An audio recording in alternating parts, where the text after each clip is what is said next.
Okay, good afternoon. This afternoon, I will speak briefly about the development of the mental health policy in Liberia. This is a brief outline. I'll speak briefly about Liberia's demographic and socioeconomic profile and compare that with 2019. Situation analysis, methodology of the policy development, and the organizational framework that we utilize in the development of our mental health program.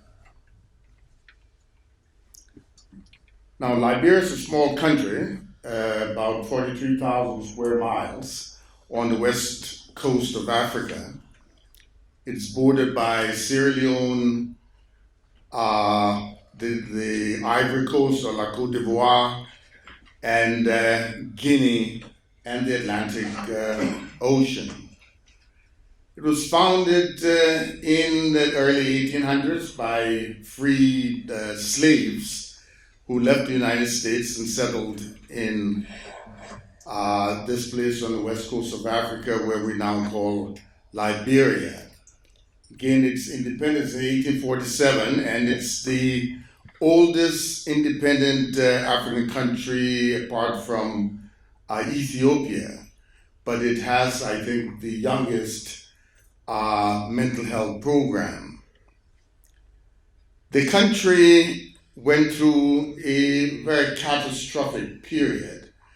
A few years back, 1980, we had a coup d'etat that overthrew the government of William Tolbert. And the country at that time, there was this divide between what was then called the Americo-Liberian population, or descendants of the Americo-Liberians, and the indigenous population. And Tolbert was a part of the so-called Americo-Liberian population. And then after that, in 1989, we started a disastrous trend, a civil conflict that was somehow repercussions of the 1980 coup d'etat. This was a very bloody civil war that lasted for a long time, and I'll talk a little more about that, because that played a major role in why we decided that we needed a formal mental health program and the development of national mental health policy. So 2008, the population was about 3.5 million. Today, it's about 5 million. We still have a fairly young population. About 3% of the population is over 65 years. The average life expectancy has increased considerably since 2008, when we began to think about developing mental health policy. The average life expectancy now is about 63 years. And the per capita GDP is still quite low. Now let's look at the history of mental health in Liberia. Until the early 60s, there was no formalized mental health program in the country. Mental health related conditions were supervised and implemented by religious leaders and traditional healers. And because at the time, in fact, even today, that notion is still held that serious mental illnesses are due to witchcraft or demon possession. Some of the treatment measures were quite harsh. The development of the Catherine Mills Rehabilitation Hospital. That was the first psychiatric facility that was built in Liberia. And it had an interesting start. The first lady at that time, Antoinette Tubman, the wife of the late William V.S. Tubman, decided that Liberia needed some type of formalized mental health care because most of the individuals with serious psychotic illnesses were roaming the streets of the capital. So she got some women together, and they were able to generate the resources to construct a psychiatric hospital. One of the ladies who was involved was a lady called Ellen Mills Scarborough. She was a member of the House of Representatives at that time in the 60s, and she donated 90 acres of land for the construction of that facility. And that facility was built and was managed by these ladies privately. They brought in a psychiatrist from the United States, they brought in another from Canada, and they both managed that hospital for a while and was later turned over to the Liberian government under the supervision of the John F. Kennedy Medical Center when that facility was opened. Now, even at that time, with the establishment of the first psychiatric hospital, mental health care was very centralized. So people needing mental health care from out of Monrovia came from miles out of the country, and some of them in deplorable conditions, some of them shackled. And I remember keenly after I returned from England sometime in the, what was that, I think 84, there was a young man who was brought to the center with his leg in a log. And his leg was so swollen, we had to saw this log off his foot. It had become gangrenous. And he was taken to the John F. Kennedy Hospital where amputation had to be done. So the limitations of centralized care was very evident. And then the war came. When I returned home in 84, at Catherine Mills there were two psychiatrists, one from Ghana and another from Nigeria. So I was the first Liberian psychiatrist and remained the first in Liberia, even up to now. The civil conflict started in 1989 and lasted until 2003. And this conflict was devastating. In fact, most people thought that this would have lasted a short time. Mr. Charles Taylor, I think many of you have heard of that name, would have entered the city and it would have all been over. But sometimes these things don't work like that. I remember a Zambian colleague who had visited Liberia when Charles Taylor was near Monrovia. We were talking about the war, and I told him, I said, he's come so far, so fast. I suppose when he gets to Monrovia, it'll be the end in a few days. He says, Ben, I'll tell you, these things are easy to start, but they're very difficult to end, and how right he was. About 250,000 persons died during that time. An entire fabric of the society was destroyed. In fact, it's been estimated that almost 100% of the population was displaced inside or out of the country at some time during the civil conflict. And I was displaced myself because I left in started 89, 1990, when just before the war entered the city. I told my wife and children they had to leave, and they left. And then I left a few weeks later. During the war, there was little or no mental health services.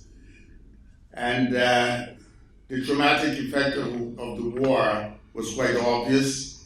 There are various estimates of the extent of child soldiers in the war.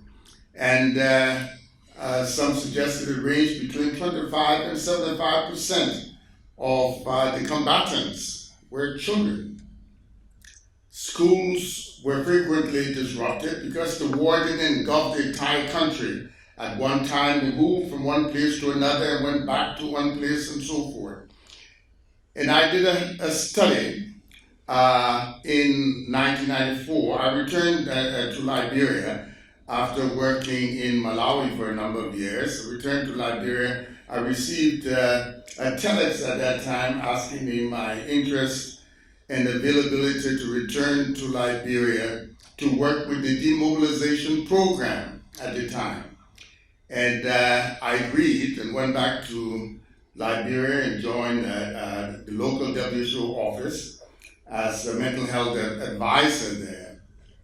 And I did a small study involving students, and this study showed that 60% of the students had witnessed someone being killed or tortured.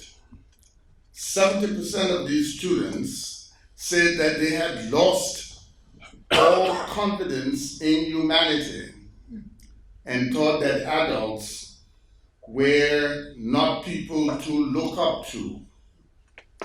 80% reported that some close relative or friend had been killed during the war. A lady called Kirsten Johnson and others did a study. 1,600, I think, household persons were interviewed using a structured questionnaire. And they found that 40% of these people met the diagnostic criteria for major depressive disorder, and 43% met the criteria for PTSD. Sexual and gender-based violence was also widespread. And by the end of the civil conflict, over 77% of women were thought to have been victimized by some form of sexual assault or abuse. This was a press release, one of the many press releases that appeared sometime after the Civil War. And there was a study that was done by UNFPA and the Centers for Disease, Centers for Disease and Control, CDC, and Prevention. And this study showed that there was a study that was done in a county called Lofa County, that the majority of women suffered from some form of sexual violence during the war. Over 90% of these women had been displaced, and about 99% had lost their sources of livelihood. It was obvious in 2008 that we had to do something about mental health. I remember during this time when the Minister of Health was about to travel to New York to do a presentation for some global fund for Liberia. And I was told that this presentation had nothing to do with mental health. So I rushed to the Minister of Health to see him, and I was able to have a brief meeting with him, and I said, I understand you're going to this major meeting, and there's nothing you're going to say about mental health. And he said, well, nobody has briefed me about mental health. So why don't you go and do something about it? Call the deputy minister. I called her. She was on her way to the airport, and she said, Ben, you all put something together and we'll put it in the minister's speech. And that's how it all started, that we needed some formal document to be able to plan a mental health program. These are just some pictures of the Civil War that showed people on the move, and all the time there were people on the move from one place to another. Now, the policy itself was a result of a comprehensive series of consultative meetings. The Ministry of Health organized the Mental Health Policy Committee, and this committee identified local and international key stakeholders to help to guide the policy. And one of the issues involved was to select some international institution that will help guide this policy development process. And some requests were put out internationally, and a number of institutions applied. And two of these institutions were shortlisted.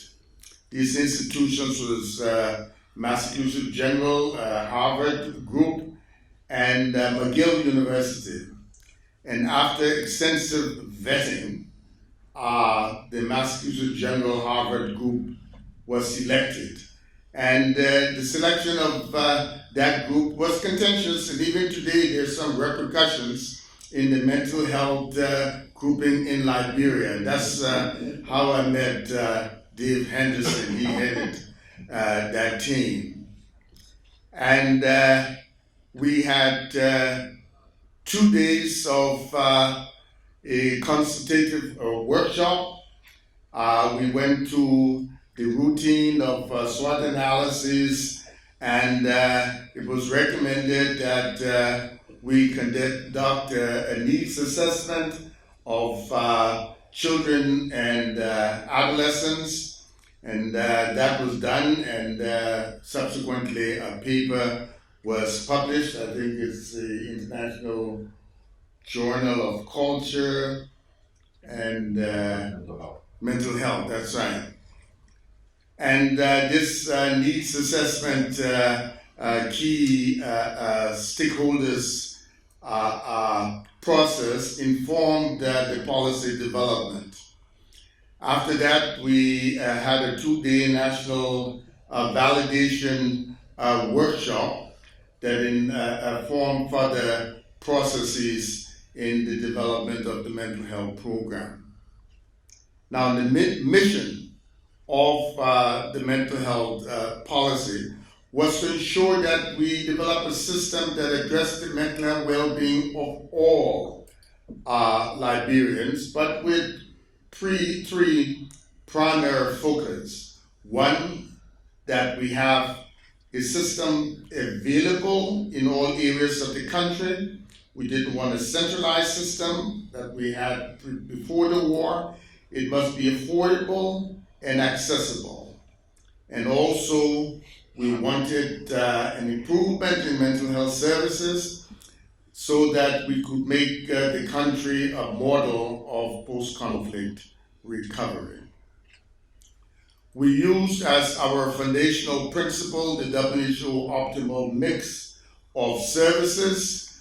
And WHO recommended in this optimal mix that the number of tertiary psychiatric facilities be reduced. Of course, in Liberia, at that time, the psychiatric hospital, Catherine Mills Rehabilitation Hospital, that was well-funded and well-run at the time, had been completely destroyed. The country was using a private facility. We didn't have any former government-run psychiatric facility. And we decided that we'll build the mental health program from the bottom up.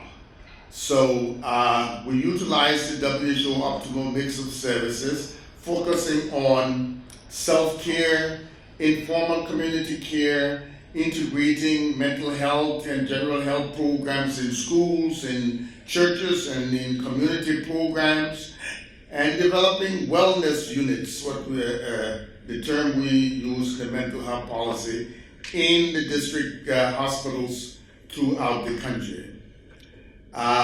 The facility that is used now was privately owned. It was later run by a German NGO called the German Emergency Doctors, Cap Animore.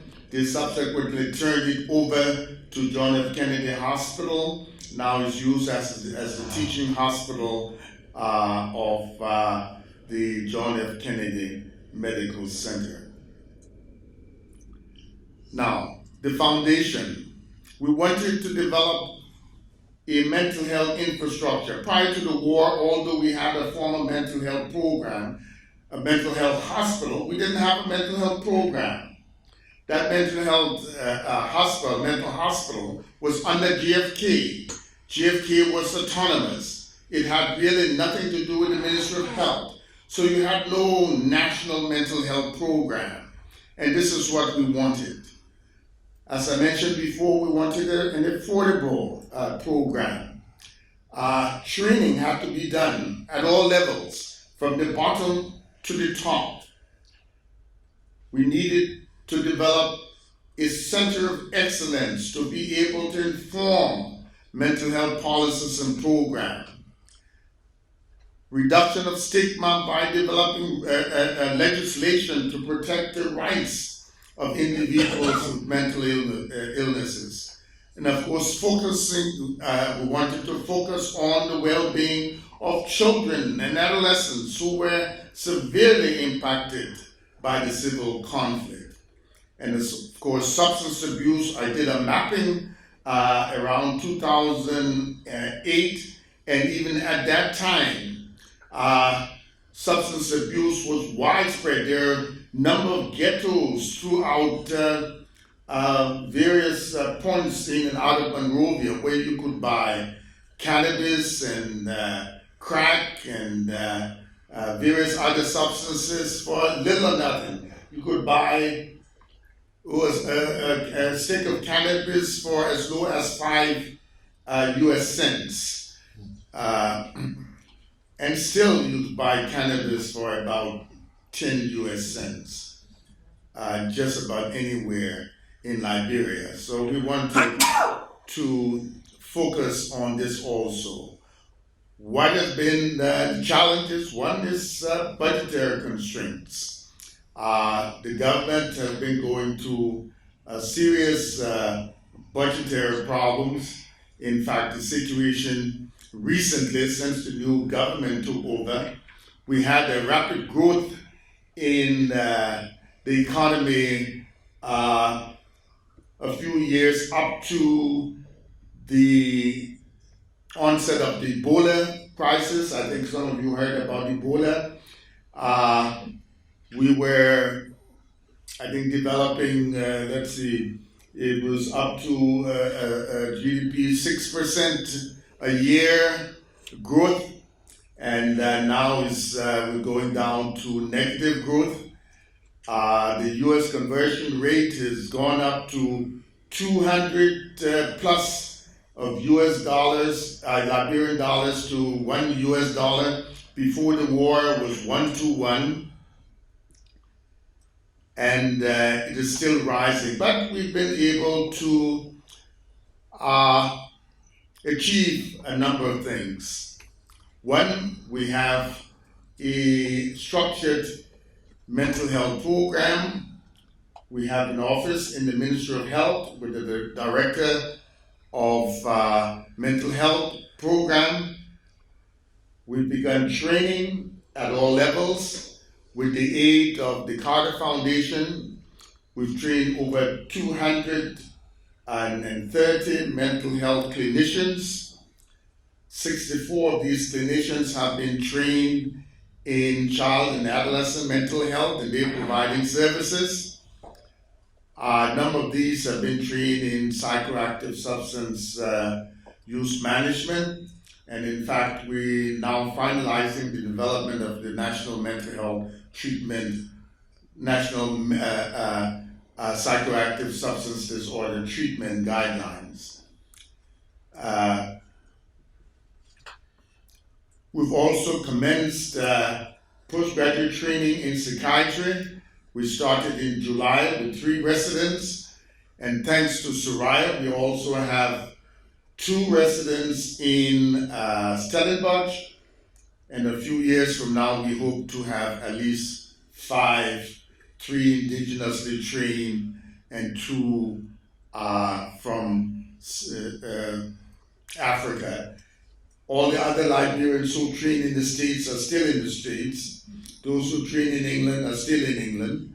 So it's good we limit training to Liberia or in Africa.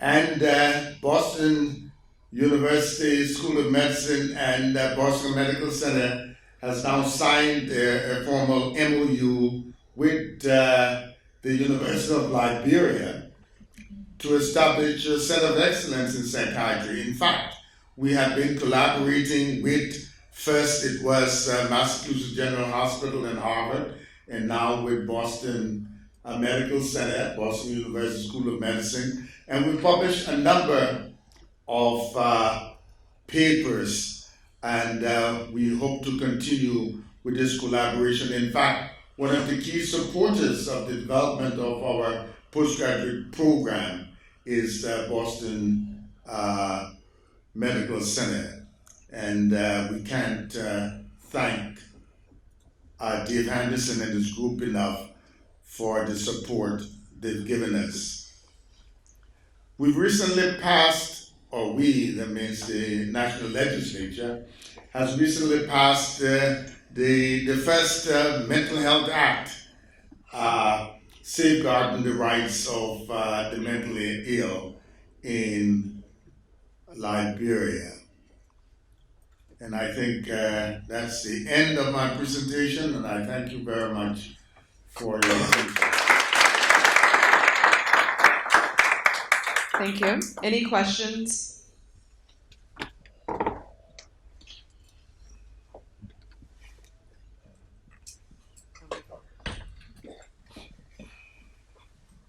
Thank you.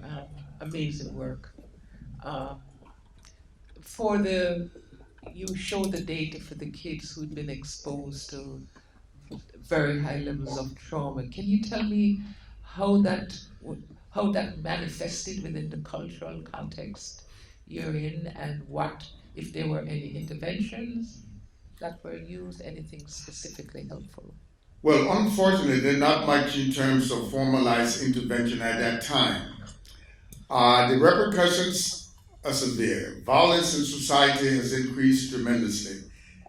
In fact, a few days ago, I lived right out of this city, and we were driving in the city, driving towards Monrovia, and there was some traffic ahead and people at the side of the road.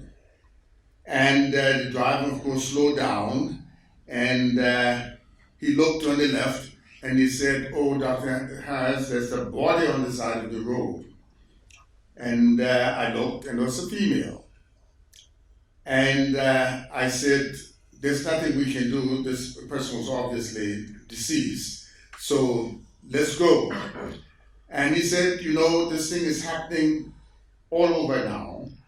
Bodies keep being found on the side of the road in various places. And one reason is that the anger threshold has so dropped till the little you can shout."